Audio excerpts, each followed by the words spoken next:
Hello everybody. I hope आप सभी लोग ठीक होंगे। तो आज हम पढ़ने जा रहे हैं हमारे दूसरे टाइप के proteins, that is our capping proteins. ठीक है, तो पिछले वाले क्लासेस में हमने एक्टिन न्यूक्लिएटिंग प्रोटीन्स के बारे में पढ़े थे, राइट। ये आपके दो टाइप के प्रोटीन्स थे, राइट। एक तो था फॉर्मिन जो कि ब्रांच्ड, जो कि अनब्रांच्ड आपके एक्टिन फिलामेंट को मतलब बना रहा था, राइट। और एक था हमारे ARP2/3 कॉम्प्लेक्स, राइट, जो कि आपके ब्रांच में हेल्प कर रहा था, राइट। तो ये दो प्रोटीन्स थे जिनको हम एक्टिन न्यूक्लिएटिंग प्रोटीन बोलते हैं। ये दो प्रोटीन आपके कोई भी एक्टिन फिलामेंट को बनाने के लिए काम आता है, ठीक है। तो उसी प्रकार से अब एक्टिन फिलामेंट में मतलब डीपोलराइजेशन, एक्टिन फिलामेंट में पोलीमराइजेशन एंड डीपोलीमराइजेशन, इसको बंद करने के लिए, तो फिर बोले हम इसको स्टॉप करने के लिए एक अलग कैटेगरी के प्रोटीन्स आएंगे, उनको हम बोल सकते हैं कैपिंग प्रोटीन्स, ठीक है। कैपिंग प्रोटीन्स, तो कैपिंग प्रोटीन्स भी दो प्रकार का होता है, ठीक है ना। It is of two type. अगर देखिए, पहले तो हम समझ लेते कि कैपिंग प्रोटीन्स होता क्या है। कैपिंग प्रोटीन्स जो आपकी फॉर एन एग्जांपल, ये आपके एक फिलामेंट है, ठीक है ना, माइक्रोफिलामेंट है। तो माइक्रोफिलामेंट में मतलब पोलैरिटी होता है, राइट। पॉजिटिव एंड भी, नेगेटिव एंड भी होता है, पॉजिटिव एंड भी होता है, राइट। अब नेगेटिव एंड से डीपोलीमराइजेशन होता है, वेरस आपके पॉजिटिव एंड से पोलीमराइजेशन होता है, राइट। ये एक नॉर्मल तो नहीं बोल सकते, ये एक टाइप के एक्टिन फिलामेंट, राइट। हमने कल पढ़े थे, ट्रेडमिलिंग भी बोल रहे थे हम इसको, राइट। तो आज वाले केस में क्या है कि कई सारे मतलब कई सारे सिचुएशन पर, ठीक है, कई सारे जगह पर ये आपके एक्टिन फिलामेंट्स को पोलीमराइजेशन एंड डीपोलीमराइजेशन की ज़रूरत नहीं होता, ठीक है।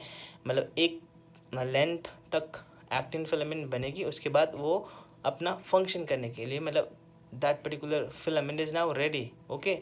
That particular filament will not have to go under continuous polymerisation and depolymerisation, ठीक है ना। तो एग्जांपल हम मसल्स में देख सकते हैं, ठीक है। इसके बाद वीडियोज़ आएंगे मसल कंट्रैक्शन में, तो तब आप लोग उधर भी आप लोग देख सकते हो, ठीक है ना। तो मसल कंट्रैक्शन में जो एक फिलामेंट बहुत ही जो एक फिलामेंट की बहुत ही नेसेसरी होता है, वो that is your actin filament, ठीक है। तो एक्टिन फिलामेंट मतलब जो मसल्स में होता है एक्टिन फिलामेंट, उसको पोलीमराइजेशन एंड डीपोलीमराइजेशन की ज़रूरत नहीं होता है, ठीक है। तो तब उस वाले केसेस में हमारे कैपिंग प्रोटीन्स काम में आता है, ठीक है। तो जो कैपिंग प्रोटीन्स, ठीक है, कैपिंग प्रोटीन्स मतलब सिंपली वो प्रोटीन जो जाकर आपके एक्टिन फिलामेंट में चिपकता है, ठीक है। और उसके चिपकने से क्या होता है कि डीपोलराइजेशन भी रुक जाता है और पोलीमराइजेशन भी रुक जाता है और डीपोलीमराइजेशन भी रुक जाता है, ठीक है। फॉर एन एग्जांपल, यहाँ पर कैपिंग प्रोटीन लग गया। अब जनरली हमारे पॉजिटिव एंड से क्या होता था, पॉजिटिव एंड से हमारे पोलीमराइजेशन होता था, राइट। तो इसके ये वाले प्रोटीन के वहाँ पर जाकर लगने से अब पोलीमराइजेशन नहीं होता है, ठीक है। और इन द सेम वे हमारे नेगेटिव एंड से डीपोलीमराइजेशन होता है, राइट। तो कैपिंग प्रोटीन यहाँ पर जाकर बाइंड होने से यहाँ पर अब डीपोलीमराइजेशन भी नहीं होगा, ठीक है। तो अब मैंने आप लोग को बताया कि हमारे कैपिंग प्रोटीन्स भी दो टाइप के होते हैं। एक होता है पॉजिटिव एंड में जाकर चिपकने वाला और एक होता है नेगेटिव एंड में जाकर चिपकने वाला, ठीक है। तो ये एक टाइप हो गया और ये एक दूसरा टाइप हो गया, क्योंकि ये वाले क्योंकि आपके ये वाले आपके ये कैपिंग प्रोटीन आपके पॉजिटिव एंड में जाकर चिपक रहा है, वेरस ये टाइप 2 वाले आपके नेगेटिव एंड में जाकर चिपक रहा है, ठीक है। जो पॉजिटिव एंड में जाकर चिपकेगा उसको हम बोलते हैं कैप जेड, ठीक है। जो आपकी कैपिंग प्रोटीन आपके पॉजिटिव एंड में जाकर चिपकता है उसको हम बोलते हैं कैप जेड। और जो आपके कैपिंग प्रोटीन्स आपके नेगेटिव एंड में जाकर चिपकता है, उसको हम बोलते ट्रोपोमोड्यूलिन, ठीक है। ओके, तो आइए देखते हैं कैप जेड और ट्रोपोमोड्यूलिन के बारे में और थोड़े बहुत इंफॉर्मेशन, ठीक है। चलो, तो एक तरफ है हमारे कैप जेड और एक तरफ है हमारे ट्रोपोमोड्यूलिन, ठीक है। अब देखिए, जो हमारी कैप जेड है इसका फंक्शन जाकर पोलीमराइजेशन को रोकना, राइट, जाकर पोलीमराइजेशन को रोकना। पर अब फॉर एन एग्जांपल इतना लेंथ की हमें एक्टिन फिलामेंट की ज़रूरत है, ठीक है। पर मतलब एक एक्टिन फिलामेंट ने इतना मतलब इतना लेंथ गेन करने से पहले ही अगर आपके कैपिंग प्रोटीन जाकर लग गया तो फिर यहाँ पर पोलीमराइजेशन नहीं होगा, राइट।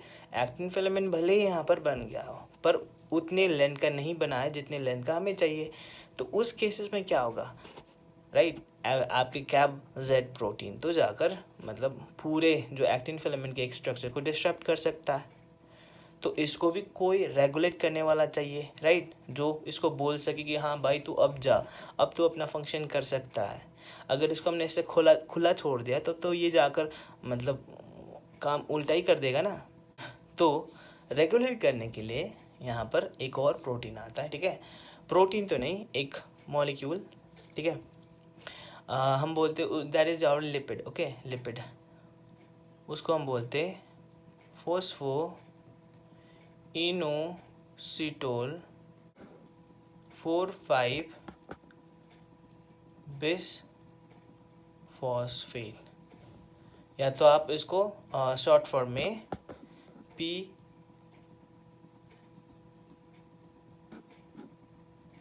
या तो आप शॉर्ट फॉर्म में इसको PI, ठीक है, 4,5P2 ये भी लिख सकते हो, ठीक है ना। तो अब कैप जेड को रेगुलेट करने के लिए आपकी ये लिपिड आएंगे, ये आपके प्लाज्मा मेम्ब्रेन में होंगे, ठीक है।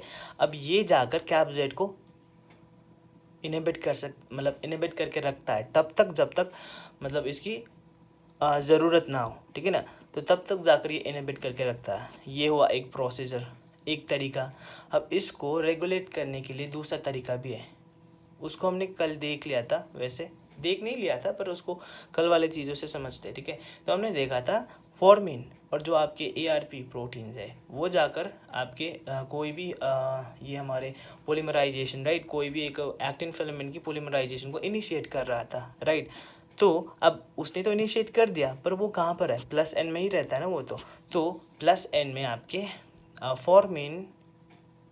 फॉर्मिन और ARP23 कॉम्प्लेक्स होता है, वो आपके कैप जेड को बाइंड करने को नहीं देता तब तक जब तक एक पूरी मतलब वो ना हो जाए, एक लेंथ की फिलामेंट बन ना जाए, ठीक है। तो भले ही कैप जेड करता है यहाँ पर काम, पर कैप जेड को भी करने के लिए मतलब कैप जेड को भी अपना काम करने के लिए किसी और चीज़ों की हेल्प इसको चाहिए, राइट। अब वो कौन था हमारा, एक तो था लिपिड और दूसरा था प्रोटीन, राइट। लिपिड में कौन था, फोस्फोइनोसिटोल 4,5 बिसफॉस्फेट और आपके प्रोटीन में फॉर्मिन और ARP23 कॉम्प्लेक्स, राइट। चलो, ये तो था हमारे पॉजिटिव एंड के बारे में। अब हम पढ़ते हैं नेगेटिव एंड, ठीक है। ट्रोपोमोड्यूलिन ये एक कैपिंग प्रोटीन है, ये जाकर आपके बाइंड होता है नेगेटिव एंड में, मतलब ये रोकता है आपके डीपोलीमराइजेशन को, राइट। डीपोलीमराइजेशन ये स्टॉप करता है डीपोलीमराइजेशन को, ठीक है। पर ये अकेला खुद नहीं कर सकता।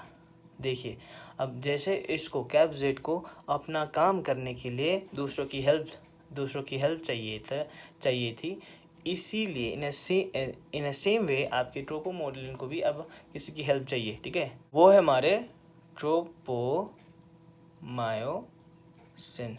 ट्रोपोमायोसिन एक प्रोटीन है। जब हम उसमें पढ़ेंगे मसल कंट्रैक्शन पढ़ेंगे, ट्रोपोमायोसिन के फंक्शन वहाँ पर आप लोग को दिखाएगा, मतलब मैं बताऊँगा, ठीक है।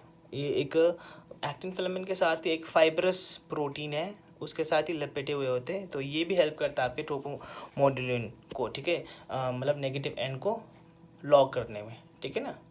ओके, तो आई होप आप लोगों को कैपिंग प्रोटीन समझ में आ गया होगा और इसके रेगुलेशन और इसके सिग्निफिकेंसेस। ओके, चलो हम आगे बढ़ते हैं।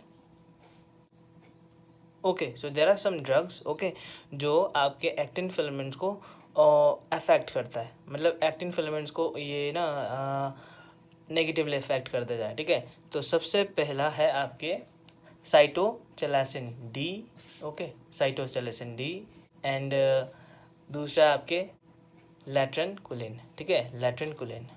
साइटोचैलासिन डी एंड लैट्रेनकुलिन आपके एक्टिन फिलामेंट के पोलीमराइजेशन में इफेक्ट करता है, ठीक है। ये जो ड्रग है, ये ड्रग आपके एक्टिन फिलामेंट को पोलीमराइजेशन होने से स्टॉप करता है, ठीक है। साइटोचैलासिन डी एंड लैट्रेनकुलिन, ठीक है ना। और जो एक यहाँ पर देख रहे हो आप, फेलाविडिन एंड जेस्पेक्लिनोलाइड, ठीक है, ये दो जो ड्रग है, ये ना आपके जाकर जी एक्टिन से बाइंड करता है। देखिए, ये फिलामेंट से, ठीक है ना, फिलामेंट को जाकर अफेक्ट करता है, क्योंकि फिलामेंट को ये पोलीमराइजेशन और डीपोलीमराइजेशन से बचाता नहीं, मतलब स्टॉप करता है, वहाँ पर जाकर अफेक्ट करता है, ठीक है।